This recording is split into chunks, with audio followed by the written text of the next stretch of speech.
जम्मू कश्मीर के मुद्दे से लेकर पड़ोसी देशों के संबंध, चुनाव में रिफॉर्म्स, अनेक विषयों पर डॉक्टर मुखर्जी के जो विचार हैं, उसके आधार पर यह बात निसंकोच कही जा सकती है कि वो भारतीय राजनीति में अध्यात्म की सुगंध थे। तमाम बाधाओं के बावजूद इस देश में आध्यात्मिक राजनेता होना आसान नहीं है, लेकिन वो हड्डी और मांस वाले एक आदमी नहीं, पूरी ताकत और साहस के साथ जम्मू कश्मीर की धरती पर आए थे और इतिहास बदल कर चले गए।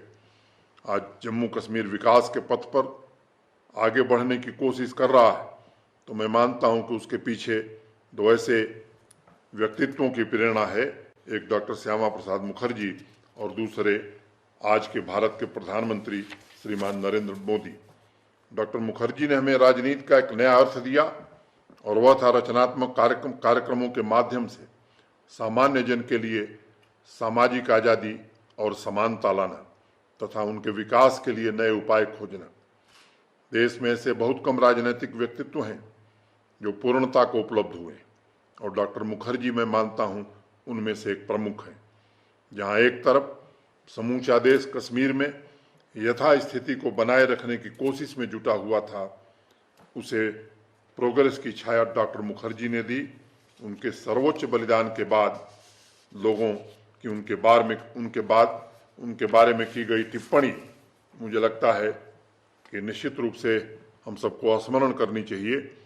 उस समय के पत्रकार मलकानी जी ने लिखा, एक महान जीवन, a great life greatly lived, और दूसरे थे कवि हरींद्रनाथ चट्टोपाध्याय जिन्होंने लिखा, एक विशाल चला गया।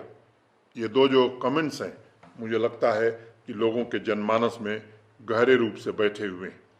आज हम जम्मू कश्मीर में विकास की नई दहलीज पर खड़े हैं और तमाम बाधाओं के बावजूद जो उपलब्धियां हासिल हुई हैं वो डॉक्टर मुखर्जी की प्रेरणा और उनके आशीर्वाद की देन है।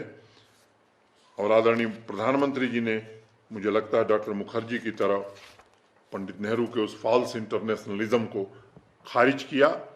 आज भारत पूरे विश्व में एक जिम्मेदार राष्ट्र का प्रतीक है और हम उन तमाम दबावों के खिलाफ न कभी झुके और न राष्ट्रीय हित में और राष्ट्रीय एकता के सवाल पर कभी झुकेंगे।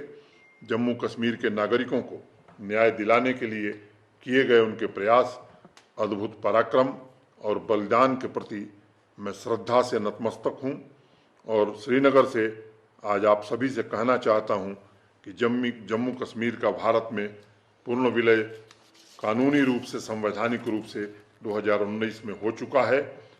भारत के मुकुटमणि के साथ ही पूर्ण विश्वास, दृढ़ निश्चय से देश के विकास के लिए जूझना और आगे बढ़ना है।